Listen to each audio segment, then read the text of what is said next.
Mone alum ko puni pipang wivah yang bun sang khap ding hang klaim dah.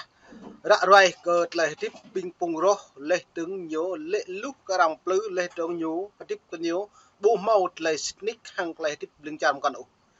Kanang tak boh pak rim thun tam ye ye le mi kyang gru de nyo de par leh tung de par yo tham leh tung de par de le na et mi sau gru de nyo kyang bo we tleh ko ya leh tung wat gling han. Nó ni là lờ tua luôn tua tầm đi lên tua nhiều lại nhiều nửa bước bình được dạ bro lên từng càng trong say cặp bro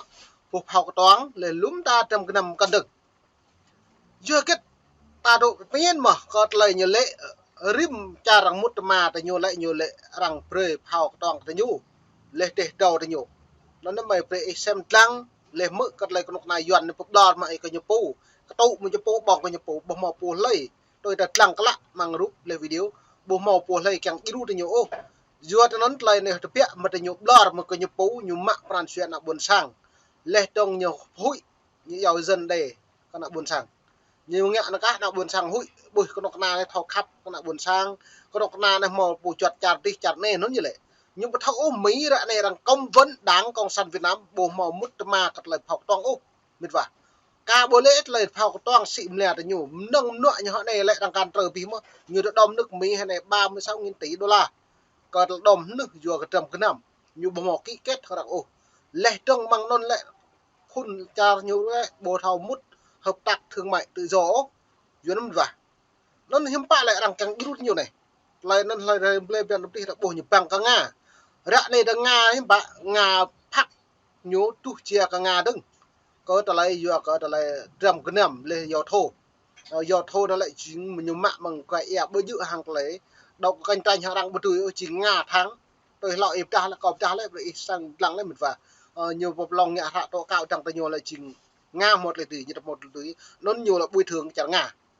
nó hai này là nga là nhiều bật tuổi cạnh tranh như nga bật tuổi một thằng nga đâu đó dù nga phạt là nhiều bạn như nào có chẳng mỹ lệ mỹ tới như nhiều nhưng nó mới bị xem lắng gật lại video hoặc lại đã rồi này. Sự của Việt Nam đã gặp gỡ và trao đổi với một quan chức cao cấp của Bộ Quốc phòng Mỹ khi họ tham dự triển lãm hàng không Singapore năm 2024. Hàng không Singapore này. Trung tướng Phạm Trường Sơn, Phó Tổng tham mưu trưởng Quân đội Việt Nam dẫn đầu một phái đoàn đến dự triển lãm diễn ra từ ngày 20 đến ngày 25 tháng 2. Họ đi thăm các gian hàng trưng bày sản phẩm của một số doanh nghiệp tập đoàn lớn trên thế giới và theo dõi các cuộc trình diễn của không quân các nước và một số hãng hàng không dân dụng quốc tế, theo cổng thông tin. Giờ nó tạo bộ cắt lại này nhiều nào lại nhiều mút này lăng xin làm cái đằng sẽ ta lại bằng anh đi đằng ra đằng tươm bộ pháo lên trong nhiều bao tàng cái đằng trầm cái nam cái này đi dập như mút mà như là xem lăng hiếm bạ lại thì đằng ra bộ tấu lên cái cái par lúm ta xăm như là lăng nó lại hiếm bạ nhiều lệ đằng hợp tác là nhú lên trong như lệ đằng pre trầm cái nam nhú đá S16 đà hàng không đà về par như nhiều thì vô thám ta lệ qua cái xem lăng mình lệ trong vắt lệ trong cái nam linh cái hàn đang iru thì nhiều á kẹt cái quay lệ cái cái ta lệ biển đông lệ hợp tác nhiều an ninh lệ từng cái ta lệ linh cái hàn xong ta lệ này đã buộc lại lăng tiền buộc thọc lại là như tươm như hẹp lệ tươm rõ về rằng từ đã rim thun như nào hợp tác rim thun như nào hợp tác lệ đang iru phao iru tê thôn tê như nào là du tê mà thôn tê nào du tê param có bạn như lười lần chả rồi ta đưa lần chả Việt Nam ấy bùi à giờ nó nhục lò như po đi bứt vả nó lại như cái nào như thế nào haram mà răng nệt lăng mà răng mau lệ như lăng tôi nhiều phải học là răng du trong hộ nó mà phải xem lăng lại video này. Chính phủ.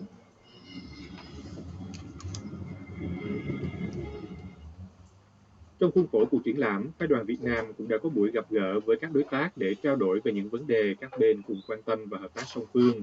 Họ đã gặp trợ lý Bộ trưởng Không quân Hoa Kỳ Andrew Hunter. Trong cuộc gặp, các đại diện của Việt Nam đề nghị hai bên tăng cường hợp tác trên cơ sở các văn kiện đã ký, ưu tiên hợp tác trong huấn luyện cứu hộ quân y, tham gia lực lượng gìn giữ hòa bình Liên Hợp Quốc và khắc phục hậu quả chiến tranh ở Việt Nam, theo cổng thông tin của Bộ Quốc phòng Việt Nam. Việt Nam vào đầu năm 2019 được cho là đã đặt mua máy bay trinh sát và huấn luyện quân sự T-6 của Mỹ để tăng cường khả năng. Nên T-6 như lên T-6 của Mỹ nó lại nhiều đặt bạc càng play lên như vậy. T-6 này nón ta bò ta lại này sẽ bình nhiều lăng nạ buồn sang ta lại lục với mại nhớ như lệ rim nào rim đập tôi lao nút lao đi nguyên tân dụng nộp lệ su hay mới này ạ lao lâu po như lệ nhận đặc kỵ play nút phăm này như phăm nguyên tân dụng nó lại nhiều ngạ thủ tướng rồi đặc kỵ play đây lao po lê tướng tổng thống Joe Biden Trump tháng 9 đâm đi 2023 đâm đi lê tướng như lệ Mỹ càng yêu đi nhiều S16 lê bạc 1 tỷ đô la bạc 3 tỷ đô la hiếm bả rằng yêu mà lê rằng Trump nó vẫn đang rằng trong tổ cao tới nhiều sót lê phiền các bộ luật của nhân quyền thông tin báo chí này lê tới nhiều mút hạch mại rằng nhiều mút tham dò mại tin rằng cái bộ mà hiếm bả là cái này này bao mồm từ nhiều nên ra này đang nhiều càng play đây này đâu nhá như Sydney mặt lại blue này nên tak xem lặng này những blur như po đôi mệt vậy nên play lặng lại những blur này các lại doan này phòng thủ tháng 12 năm 2022 tại Hà Nội, Chuẩn tướng Không quân Mỹ Sarah Russ cho hay Mỹ dự định chuyển giao cho Việt Nam 12 máy bay T-6 trong giai đoạn 2024. Mỹ tập mét càng trao rồi nhố hiếm bả tương lộ po tay 16 này tay 26 này tay 16 nó rằng trao cái nhô khất tụ giờ tao buộc cái này này hiếm bả như xích lớn lắm nữa lớn nữa là buộc cái này nhố lứ cái nhố bấu lẹp lứ cái nào buồn sang lệ cái nóc nào Việt Nam rong lệ cười lệ đi piat lại sim lệ lại linh han lệ này thì nhập hội nào buồn sang cấp vả tiệm mạ như bố mò bạc sam ta play cái ô ít thâu được đại nhiều play lấy như càng bả ít thâu trong cái năm nhiều play lại để hạt play Trung Quốc gửi là có nhôm Trung Quốc hay này hiện đại phía với những càng play công ty hợp tác không Mỹ lấy nữa vậy họ lấy càng play với Nga hàng nhiều lại dập này chính kẻ thù lấy